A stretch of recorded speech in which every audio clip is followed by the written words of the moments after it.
Well, good evening. And what an honor to be honored alongside some heroes of mine. This means a whole lot to me. Number one, folks, I love Sarah, I love EMET, and I'm here in the belly of the beast in Washington, D.C., and I can tell you on Capitol Hill, Sarah is doing some heavy lifting. Big time. And talk about fearless. I've often said I consider Sarah like a modern-day Deborah, leading the charge. I truly do. So if you're not behind EMET right now, get behind EMET and really plug into this organization. Doing some cutting-edge work. Well, I know I don't have a lot of time tonight, and again, this means so much to me. I don't have a lot of time tonight, but I want to keep it brief because EMET, I believe, is all about strengthening the bonds between America and Israel, strengthening that timeless relationship.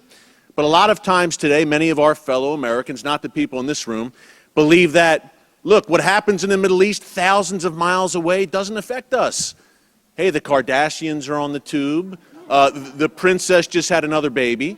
It doesn't affect us. Why should we care? So really quick, folks, I want to transmit why we should care as Americans and why we need to tell our friends and neighbors about this growing radical Islamic threat. I want to focus on the two-pronged enemy right now, 1 and 1A, Iran and ISIS. Really quick, again, why Americans should care. With ISIS, we know that they've conquered some 36,000 square miles of territory in the heart of the Middle East. That's an area the size of Great Britain. Ladies and gentlemen, that's astounding.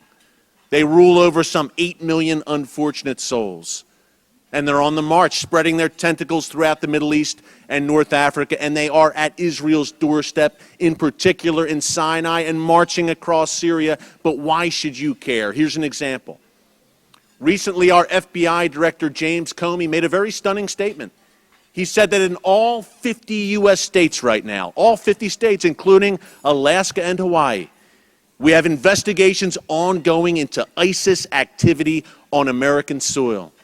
So, folks, what the FBI director is saying is that we have a network of ISIS supporters and sympathizers in every state in the union. So the barbarians are not just at the gates, they're inside the gates.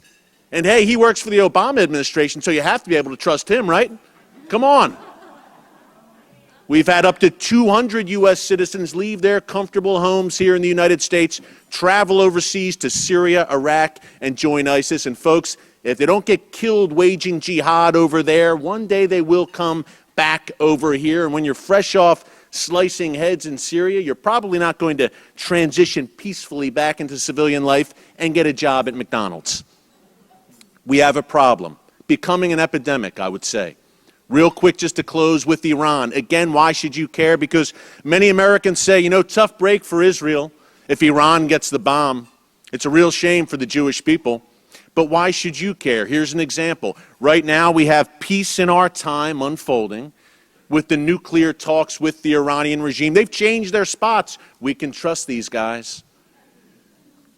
Well, something that's not brought up very often in these nuclear talks is that the darndest thing, Iran is also developing intercontinental ballistic missiles, ICBMs.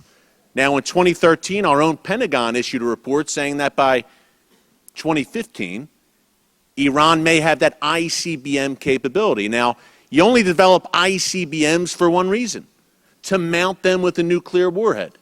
Why would Iran do that? If they're moderate and an honest broker, why would they want to develop long-range missiles that can be mounted with a nuclear weapon, which they're close to getting, by the way, that can reach America? Because in the Iranian ideology, and if you don't understand the ideology, you cannot defeat the enemy. In their ideology, America remains the great Satan. Israel is the little Satan.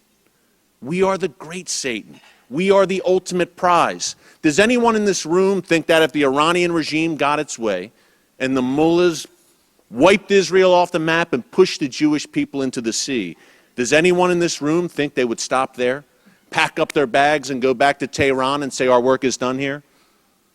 Folks, if you don't think Iran would use the bomb, think back to the 1980s as I close. The Iran-Iraq War, 1 million people killed, often overlooked today. Much has gone down since that. But one thing you should not overlook to get a window into the Iranian mindset, during that war, the Ayatollah Khomeini sent thousands of young boys, their best and brightest, 10 years old, 11 years old. The mullahs put plastic keys around their necks and said, "My son, these are the keys to paradise. And if you go and clear that minefield, tonight you will be in heaven with Allah." So thousands of young Iranian boys, you know, I have an 8-year-old daughter. Thousands of young Iranian boys went, yelled Allahu Akbar, and cleared minefields, killed themselves for the mullahs. You're telling me that kind of regime, which has so little regard for human life, would not use the bomb? Think again. But folks, it's heavy subject matter. I know we deal in this every day. It can be discouraging. But I am encouraged, just to close, number one, by people like Sarah, Frank. But you know, I have to say it. I believe in the God of Abraham, Isaac, and Jacob. I believe in the God of Israel, the Holy One of Israel. And ladies and gentlemen, I have to tell you, when I look at the ash heap of history, I see the Nazis, I see Nebuchadnezzar, I see Haman, I see many, many nations and rulers and tyrants that came against Israel and came against the Jewish people. They're all gone, but guess who's still standing?